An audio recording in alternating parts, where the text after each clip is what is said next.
Hello, everyone. Welcome to day 4 of me speaking whatever's on my heart to try and find my authentic self a little bit more, find my values, etc., etc. I recorded something initially. I wasn't sure if I should post it. And then I spoke with some of my mentors who I'm talking to now. And they had recommended that how did he put it?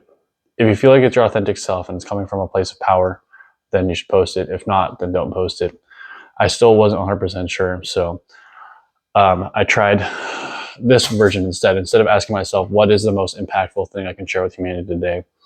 I closed my eyes, tried to meditate a little bit, and then thought about, God, what do you want me to use? What do you want me to say for you today? Essentially, that was the question. And then images of fatherhood coming up and what it means to be a dad. So today is going to be my take on what it is to be a dad. For those of you who don't know, I have a father of 2 now. I have 2 little girls, amazing wife, and I'm here in my garage because they're both sleeping and I don't want the off chance of them waking it up because I'm taking advantage of them being asleep. Fellow fathers, I'm sure you understand what's going on. So my kind of take on fatherhood is this. Fatherhood is the job of protecting and providing those you care about. And yes, it's additional responsibility, not a replacement responsibility. So provide and protect is pretty obvious. I think this is actually, personally, I think this is overlooked by a lot of people. A lot of people are okay with slow growth. They're okay with just getting a little bit of a pay increase every year. And some of you guys are corporate guys who have been in it for a long time. So I think that's, whatever works for you, this is just my take on it. But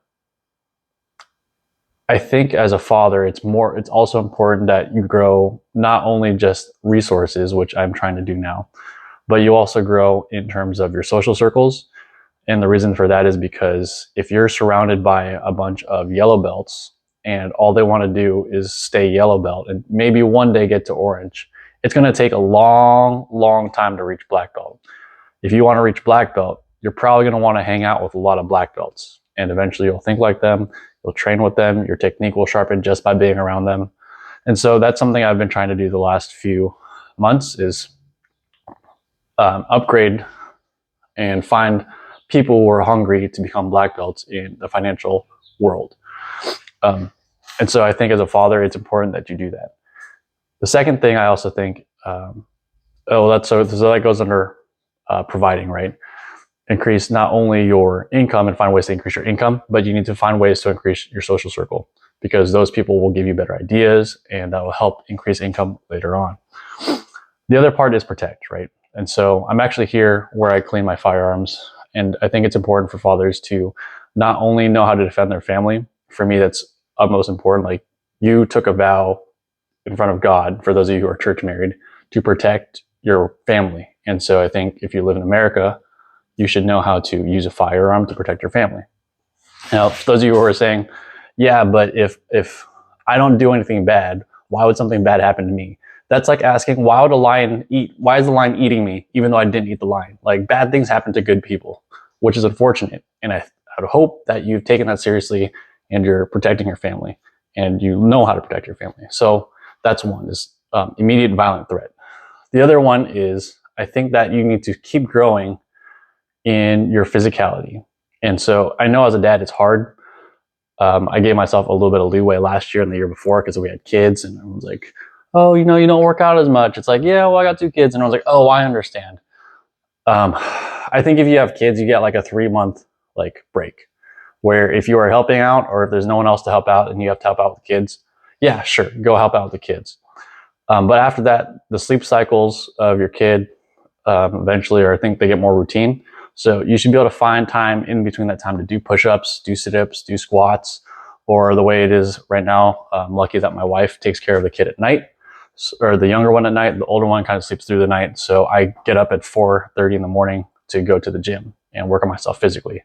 Because at the end of the day, your kids will follow, at least is what I've been told, your kids are going to follow what you do, not what you say. And so if you tell them health is important and working out is important, but they don't see you working out, then they're not going to work out. Like, you need to set the example and live the example. And so that kind of goes to my last point, where being a father means additional responsibility, not replacement of responsibility.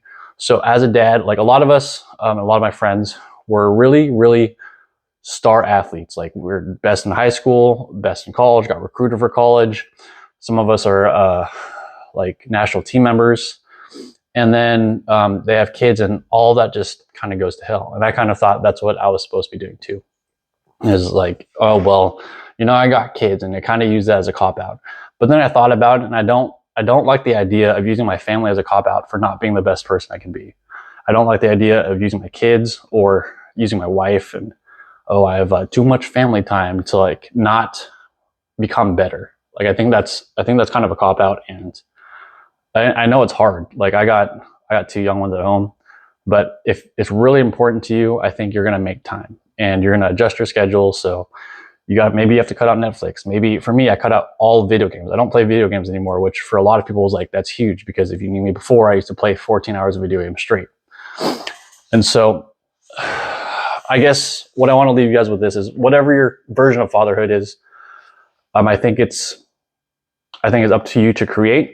However, I tried a version of fatherhood that I think everyone else told me to follow, which was like, oh, you kind of have kids and then you gain weight and you kind of just accept that. And personally, I was growing in a lot of resentment. Like, I just felt that my financial dreams were slipping away. My physical health was slipping away. I was just not becoming strong. I was getting injured over sneezing incorrectly. Like, it was pretty bad. And I thought that that's what was supposed to happen.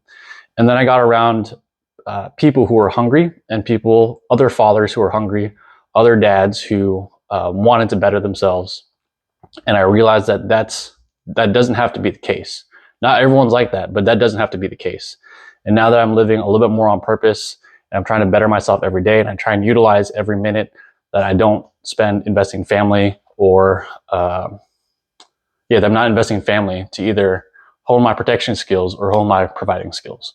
And after doing that, I feel much better. I'm in a much happier spot. I feel better about who I am now and how I'm presenting myself to the world. And if you are a father, or you're going to become a father, or you're thinking about becoming a father, understand that understand that you're taking on more responsibility, that you are there to provide, protect, and then provide and protect, essentially the big ones. And you're adding responsibility. You are not replacing and letting yourself go out of other responsibilities that you had to yourself prior to being married and prior to having kids. Anyway, this is day 4. I'll see you guys tomorrow.